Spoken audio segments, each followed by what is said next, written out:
What's up, people of YouTube? F-Man Critic back, and well, this Christmas review, instead of reviewing a holly jolly Christmas movie, instead I'm going to be reviewing a scary, terrifying, and pants-shitting in Christmas movie that just turned 10. A movie about a monster demon that's known as Santa's evil sidekick. Instead of who's Santa's total opposite. Instead of giving joy, instead he takes and traumatizes a demon known as Krampus. Now, start off a little history, actually. Now, I haven't never been exposed to Krampus. Not the movie, obviously. I was exposed to this movie when this movie came out, okay? But as Krampus the monster, I was never, ever, exposed to it. My first time actually getting exposed to it, believe it or not, it happened a decade ago, before the movie came out. And believe it or not, my first actual exposure to Krampus was from American Dad. I'm not kidding you. My first time knowing about Krampus was from American Dad, and then a year maybe, I believe, again, this was a decade ago, that's when the movie came out.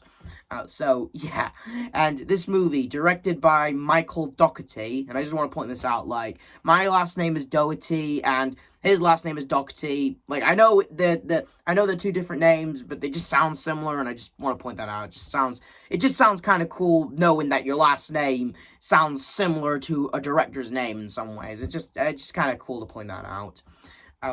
He directed this movie, and it is a pretty crazy movie. I heard this movie was given a low budget, and for what it's worth, I think the movie was very well spent on money. Again, if the movie was given a low budget, I think it was very well spent. And some people say that some bits are rushed, but I think it's alright for what it is. To tell you the truth, when it comes to me in horror movies, I'm mostly a fan of horror movies where the majority of the characters and the killer or monster is in just one location. It's just in one location. And since this movie takes place during a blizzard, and the characters sometimes come in the house, they sometimes go out of the house, I was I'm okay with that personally.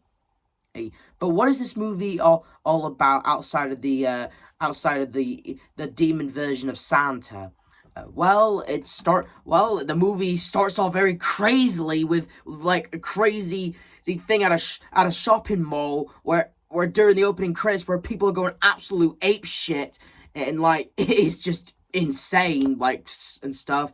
And we get introduced to Max, who still believes in jolly old Saint Nick and still writes letters. And right now his folks are going through a bit of struggle here and there. His dad, being played by future Ben Parker, Adam Scott, you think the dad would be a douchebag because of his marriage struggles, but truth be told, he does care about his son. He does actually care, and we see later. Max, he still believes in Santa, so writes letters, and all he really wants for Christmas is just things to go back to normal, things for Christmas to go fun, because it's just been a bummer lately with the family, and with the cousins arriving for Christmas dinner, it's just kind of, yeah, during Christmas dinner, his cousins kind of steal his letter, by the way. His cousins, pickpocket his letter and steals it from him and reads it during the damn dinner, and I'm surprised that shit did not get shut down from either Max's parents or the cousin's parents, because if my cousins tried pulling that kind of stunt on me, then I'm just saying, that shit would have gone shutting down immediately the second they pulled out the letter and started reading it, okay? And when they got to the personal stuff, how Max wants things how Christmas wants to be fun, and how the stuff between the family, and how he gets to the part about how his uncle wished that he had sons and stuff, if he kind of gets into a fight with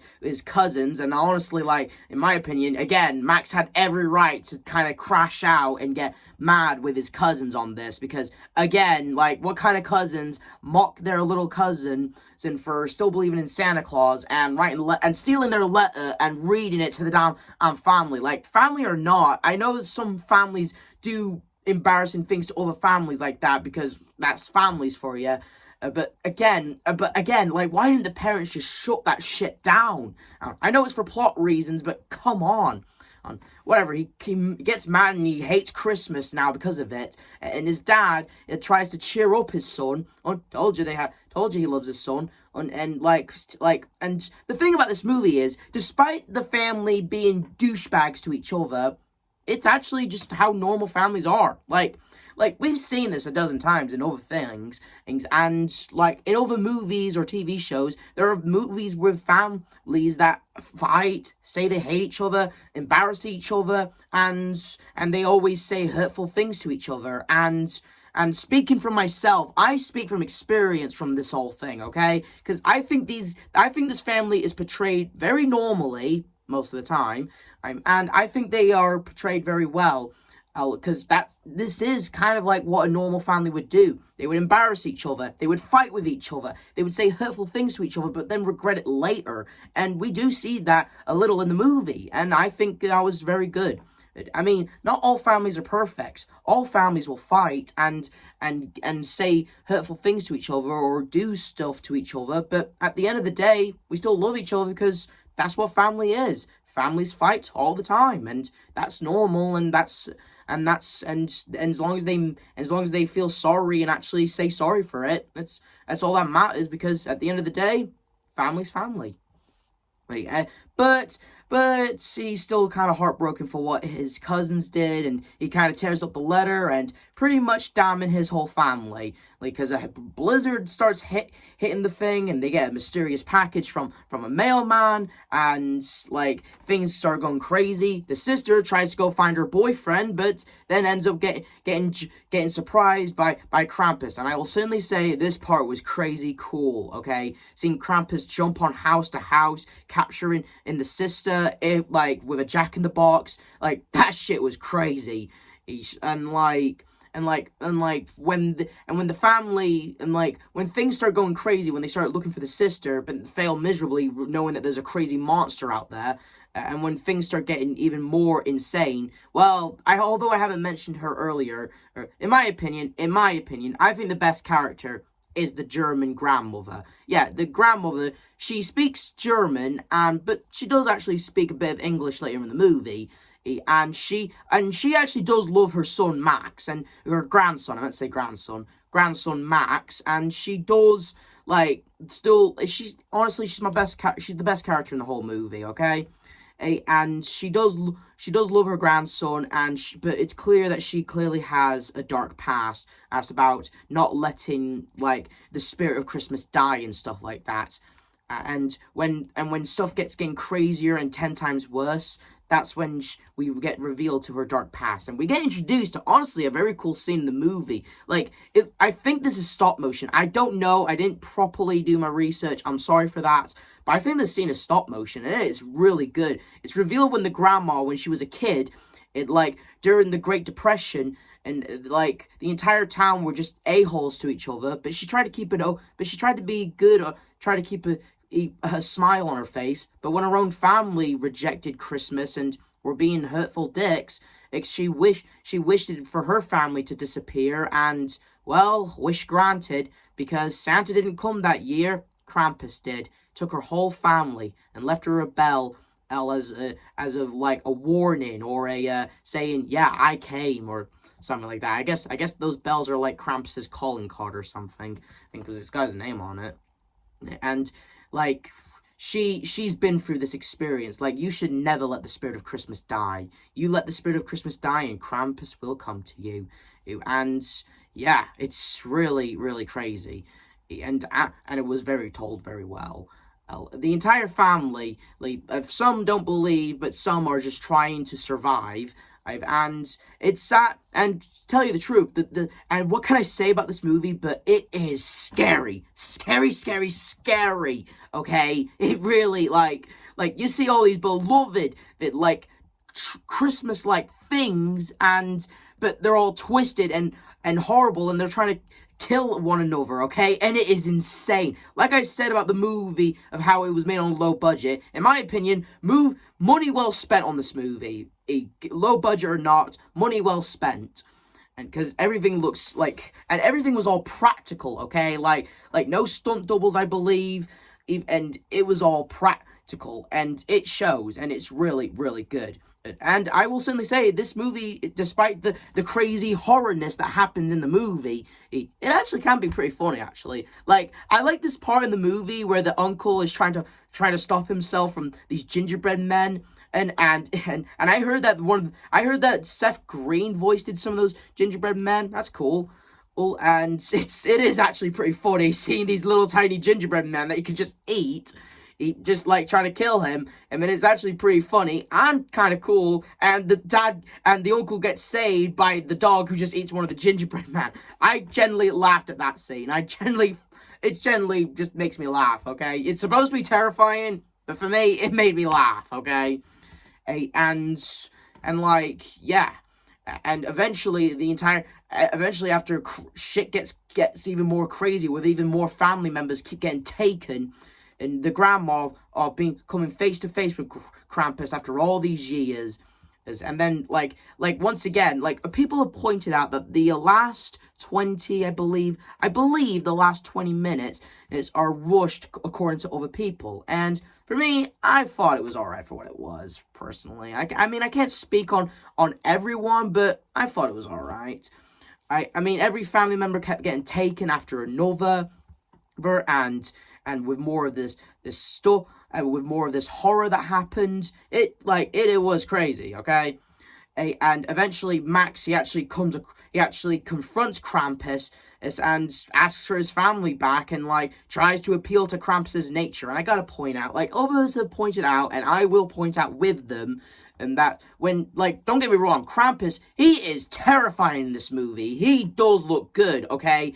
He is what you expect. He is what you expect for being a demon version of Santa. But why is the mouth always open? The mouth is open in some areas, and it's why? I mean, I got no beef with it personally, but I just wanted to point out, others, okay, on that one.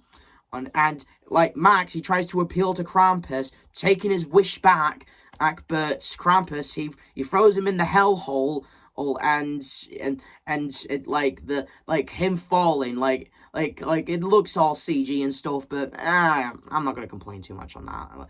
I thought it was alright. And when all that crazy shit happened, Max wakes up. Turns out it was all just a dream. He greets his entire family, who look all happy, jolly. He looks like, in a weird way, Max got his wish, his original wish. He wanted everyone to be happy, and Christmas to be fun, and he ended up getting in that wish. But when he gets a present, it's revealed that it wasn't technically a dream. It did happen, because he gets the bell, Krampus's calling card, or as I call them, and the entire family look at each other, acknowledging that, oh shit, that actually happened. And yeah, in my opinion, now this is where I question this part, okay? Because, the family clearly look at each other being all oh shit, that actually happened. That all actually happened to us. That actually all happened. And they all look at each other with all, and it zooms out, revealing that they're in a snow globe in Krampus's lair. So, does Krampus have them now? Are they trapped by Krampus? Or did Krampus actually let Max have his family back and make them happy? And the bell is just like a warning saying, yeah, you better keep that Christmas spirit alive, or I'll be coming for all of your asses. So is the snow globes more just cameras in a way, he's just keeping an eye on them? That doesn't technically get answered. And of course, this scary movie wouldn't be a scary movie if the movie didn't end with a jump scare from Santa's minions, and that was Krampus, and it's good. It's good. 10 years later, still good. And there are a few scenes. I will certainly say this though. It did live up to its scariness. It was a scary movie. It did make me scared, and it was all the no big effects, all practical, and it was really good. It like all like the scary stuff we see in the movie, like the Jack in the Box, that angel toy thing, like all this, like all the elves. Apparently, Krampus has elves, but they're not what you think. They're demons, just like him, and they're just as terrifying too. It's like, again, it really does live up to the horror. It does live up to the horror. Like, and yeah, would I change anything in the movie? No, not really. I mean, not that I can think of at the moment. I still think the parents or the aunt and uncle should have shut the whole scene down when the cousins had Max's letter. I do wish that, but hey, plot reasons, but other than that, though, I thought the movie was alright for what it was. Is the family trapped, or is Krampus still keeping an eye on them? We'll never know. Oh, and as for Krampus himself, he does look really terrifying. He is what you expect.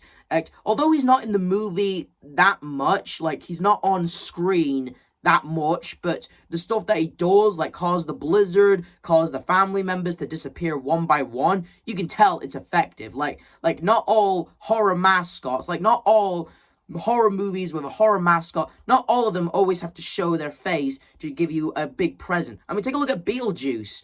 When, like, for example, Beetlejuice, even though he wasn't in that much in the first movie, when he was on screen, you know he made quite the appearance, alright?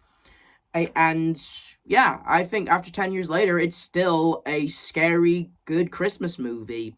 This is the F-Man Critic telling you to like, subscribe, hit notification, and I hope Krampus doesn't get you. See ya.